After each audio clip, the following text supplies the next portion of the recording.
fact, introduce all the chair of the first technical session, and subsequently all of you can please come up. Each session promises to be interesting and relevant. I invite all of you to brainstorm and take part vigorously in the interactive sessions that will follow after each panelist has made their presentations. Our first technical session is showcasing indigenous defense capabilities. The panelists will dwell upon the Indian defense industry's current status, both in terms of technology and manufacturing capabilities. We have 4 panelists who will elucidate these aspects. The session will be chaired by Lieutenant General Subrata Saha, Deputy Chief of Army Staff. Lieutenant General Subrata Saha is the Deputy Chief of the Army Staff Planning and Systems. He is responsible for long-term perspective planning, capability development and modernization of the Indian Army. Our first panelist, Mr. Shambhu S. Kumaran, Joint Secretary, Planning and International Cooperation, Ministry of Defense, will dwell upon government policies and related issues. And after that, we have 3 corporate representatives, Mr. Arvind Lakshmi Kumar, founder and CEO, Tonbo Imaging, Mr. Ashok Atluri, Chairman and Managing Director of Zen Technologies, and Mr. Sartaj Singh, Director of the Solar Group. The profiles of all the panelists are with each of you. For brevity of time, I will not detail them. You can read them. I'm sure they all have a wealth of information to share with us. I request all the panelists to kindly come up on the dais. Good afternoon, ladies and gentlemen. Air Marshal Deo, AOCNC Western Air Command, Air Marshal Bhosle, officiating CISC, DGDIA, Shri Nitin Gokhale, my distinguished panelists, esteemed guests. Well, to begin with, allow me to compliment the organizers of this event. A, as has been already brought out, a first of its kind. B, I think it is going to be a good opportunity for all of us to get a sense of the policies and the capability, as it were, and also the potential of enhancing defense capability through cooperation. All of you are aware in one measure or another on the substantial steps that have been taken by the Government of India towards establishing a strong defense industrial base. Equally, all of us understand that in order to get sustainability to this huge vision, you have to engage in cooperation, you have to export, and it's only then that you have the right economic base or the financials, if you will, to be able to take the vision forward. Equally, to support the R&D base which is required for a vision like this, as indeed to harness the immense potential that exists in our country. And I say this with some strength, having interacted with close to 1,700 industry reps in the last 8 or 9 months, having conducted a series of bilateral army industry interactions in different corners of the country, 16 of them to be precise, and 4 trilateral, that is academia, industry and army interactions in 3 of our IITs, Mumbai, Madras, Gandhinagar, and the PSG group in Coimbatore.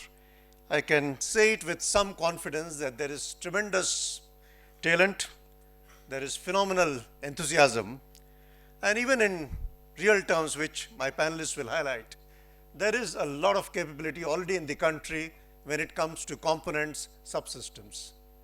Where we are moving, and I suppose we ought to move fast, is in integration, i.e. systems of systems engineering. Thank you, ladies and gentlemen, for your patient listening, and I hand you over to my panelist. First, Sri Shambhu Kumar. Thank you. Jai Hind. Good afternoon to all of you. It's a pleasure. Thank you, General Saha, for a very kind introduction.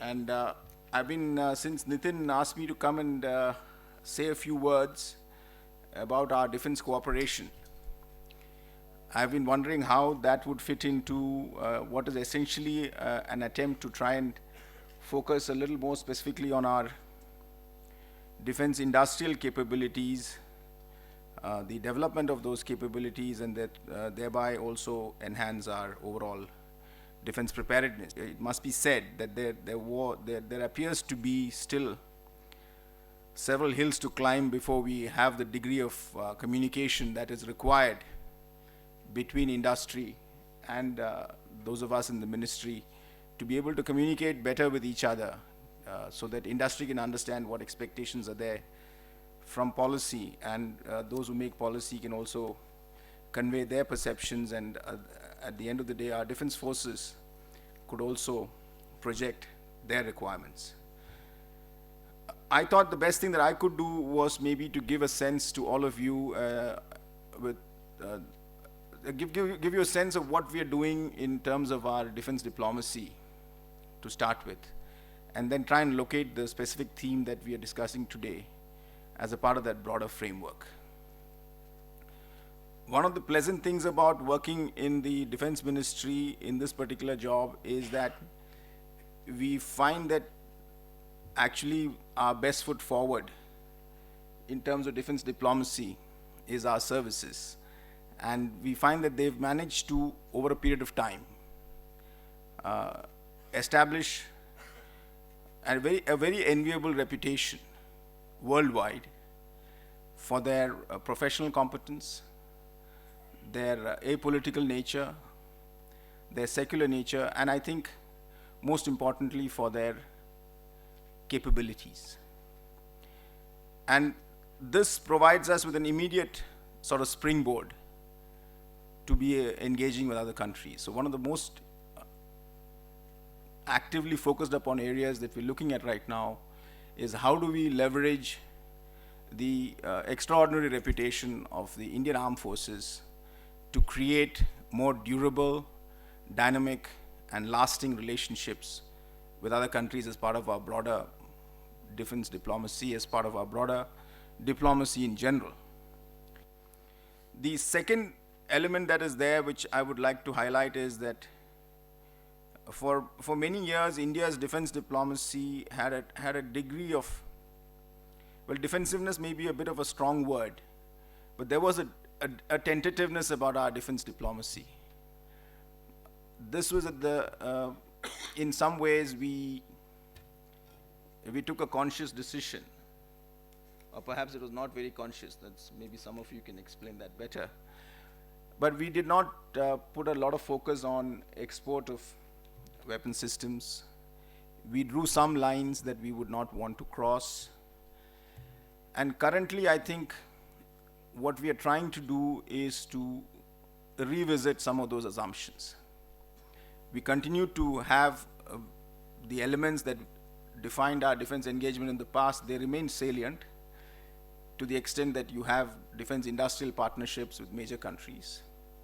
We have equipment related partnerships, but we begin to recast them in terms of some of our newer policy priorities, especially in terms of how we can bring it together in the context of Make in India, in manufacturing in India, and getting Indian industry up to speed with some of the latest developments that are happening. So broadly speaking, I don't know how much time I have, General. I think I may have overstepped it already, but I'm ready to answer questions if you have any.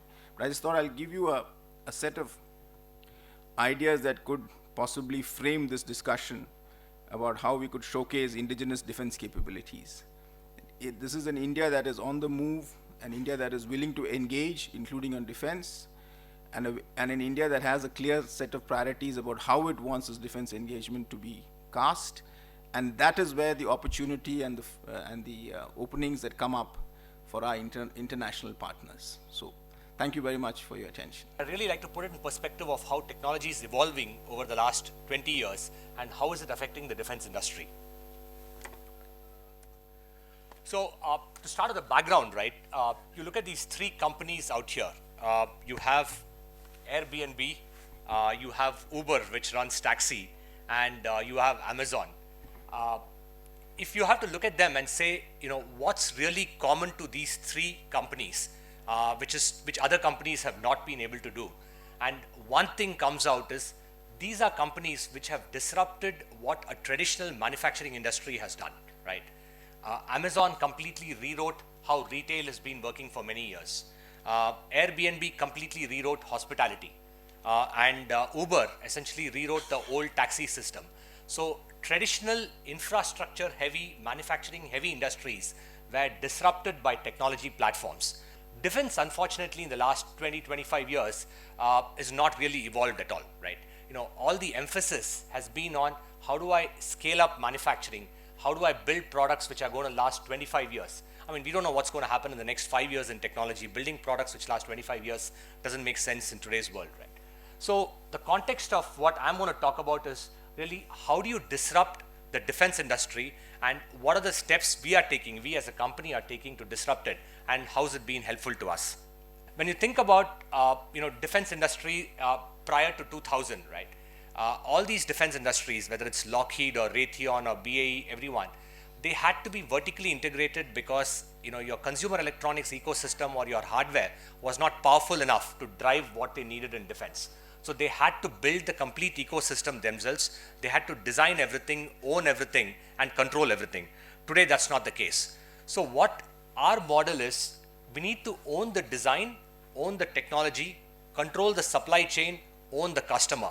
Everything else is irrelevant. Rather than spend that money on manufacturing, I can spend that money investing in design and hiring the right talent so I can build the IP for it. Put it in perspective in terms of what's happening in terms of technology and products, right? I don't know why this image doesn't show up, but that's just images of different defense products.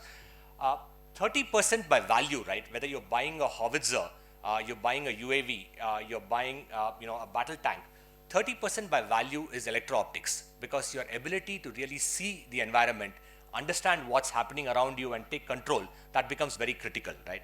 So our core technology is how do you redefine the imaging process. So what comes as a magic sauce in terms of our IP is these 4 things, right? So in the interest of time, I won't go through the details, but it's essentially how do you fundamentally change the imaging process to build new electro-optic systems. So these are electro-optic systems which go on to, there are 2 images that show up, but there are multiple of them there. Remote control weapon station platforms, long-range surveillance systems, electro-optics on your 30mm guns, artillery sights, whole range of them. But the objective is the actual imaging part, how can it be deployed on these platforms? A lot of the technology was built for military and it migrated to the commercial world. But today when you look at the pace of technology development in the commercial world, if you look at your smartphone today, the hardware on your smartphone, the Qualcomm processor which runs on your smartphone, outperforms what runs on a howitzer in terms of its computational capability, right? So the ecosystem in electronics has changed so much that consumer electronics and consumer electronics hardware and their ecosystem has overtaken what existed in the defense world, right? So now comes a time when there has got to be a feedback of the hardware and technology which is built in the consumer electronics ecosystem to go to the defense forces, right? So what do we focus on, right? So the first part was, build fundamentally new imaging technology. Second is, when you're a startup in the defense space, you have to leverage an ecosystem which is already established. So the ecosystem which we chose to leverage is the consumer electronics ecosystem. So what powers our night vision devices, what powers the electro-optics which goes onto a remote control weapon station, what powers our gimbal payload which sits on a UAV is actually powered by a Qualcomm processor which is on your smartphone. So what do we offer? So this is essentially the conversation which we're having with the DAs here and your countries. Part of it is state-of-the-art night vision technology, and we work with a lot of countries around the world, and one of the things which we focus on is we don't want the relationship with our foreign partner or the country to be transactional, because we don't want to sell a product there. What we are offering, and which is what we did with a few countries, is a complete technology transfer. We said, we'll come to your country, we'll help you set up the complete electro-optics ecosystem, teach you how to make it, teach you how to set up the enterprise to maintain it, and essentially hold your hand all through the way so you can build your country's defense ecosystem. No export restrictions. One of the benefits of doing business in India, and part of what the RM mentioned in a conversation we had a couple of weeks back, is as long as we don't sell 50 kilometers around India, he's perfectly fine with it. And we don't sell 50 kilometers around India. Anywhere else we can sell it, right? And as I said, technology transfer and support to build your home base. Thank you. Thank you, General Saha, my co-panelist, senior officers from the Army, defense attaches from various countries, ladies and gentlemen. I come from Zen Technologies. I'm the co-founder of that company. We have been in existence since 1993, more than 2 decades now. We are not a startup. But as someone said, the definition of startup is, even if you're 20 years, it's okay to call yourself startup as long as you don't make money. So, that's another definition. But we have been fortunate, and our products are being used by the Indian armed forces. And one thing I can say is that Indian armed forces, we have supplied against tough competition from international companies. And if Indian armed forces are using our product, I can assure you that these are one of the best products because they're the toughest customers to please. And Zen Technologies has been dealing with them for the past more than 2 decades. So we have to go, they are our repeat customers. Not only do we have to ensure that the product that we supply satisfies them, but through the life cycle, it keeps working and we keep maintaining it. So that has been our strength, and we have really been able to hit the nail on the head in this regard. Some of the products that we have start from the very, very basic small arms training simulator, and they go all the way to medium machine gun, automatic grenade launcher, all the way to tank simulators and RT related simulators. How prepared are you? The political leadership asks the army, they say we are very prepared. But the reality is there is no objective assessment. With Combat Training Center, you will exactly know how objectively you are prepared. Where are the weaknesses and what programs or training plans should be taken up next to address those gaps. So finally, this all results in tremendous amount of savings in time, money and other resources. Thank you very much. Good afternoon. Honorable Raksha Mantri, General Saha, my co-panelists and friends. At the outset, I would like to thank Bharat Shakti to give us a platform to tell about our company. We have been in commercial explosives for many years, and we noted there's a huge market at the global level, at the domestic level, where we can play a role. In the last few years, under Make in India program, we have built capabilities to make defense explosives and to make ammunition to service the domestic industry and for exports. Our vision is to become a global leader in industrial and military explosives, and our focus is on safety, quality and reliability. That is what is required in explosives.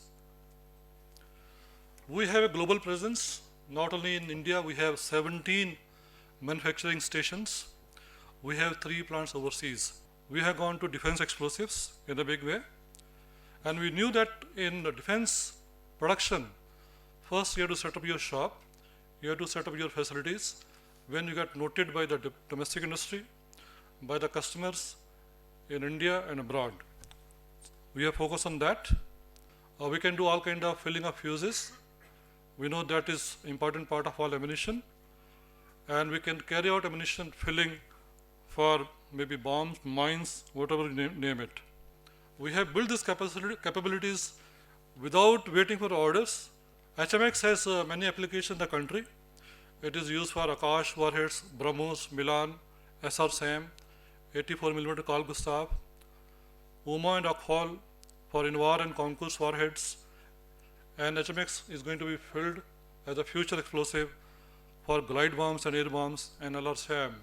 We are looking for a level playing field, sir, and we are hopeful that we'll be able to participate along with the public sector companies, and we have been noted and we have started participation, and we expect to go a long way in fulfilling the needs and mitigating the shortages of ammunition for the Indian industry and for export. Thank you very much. I thank Shambhu for, as I said in the very beginning, he has brought fresh air to MOD, having come from MEA, and you could hear about the changed outlook of the MOD, well, of course, under the guidance of the Honorable Raksha Mantri. I thank Arvind for covering the fresh approach to defense industry, so to say. Ashok, of course, for identifying the threats and opportunities, and I must also compliment you for keeping Indian soldiers in your video. Otherwise, the temptation is always, you know what. And Mr. Sartaj, I think all of you would agree with me with all his experience of ordnance factories, he has decided to give the ordnance factories a run for their money. I'm almost inspired to come and see your facilities within the next fortnight.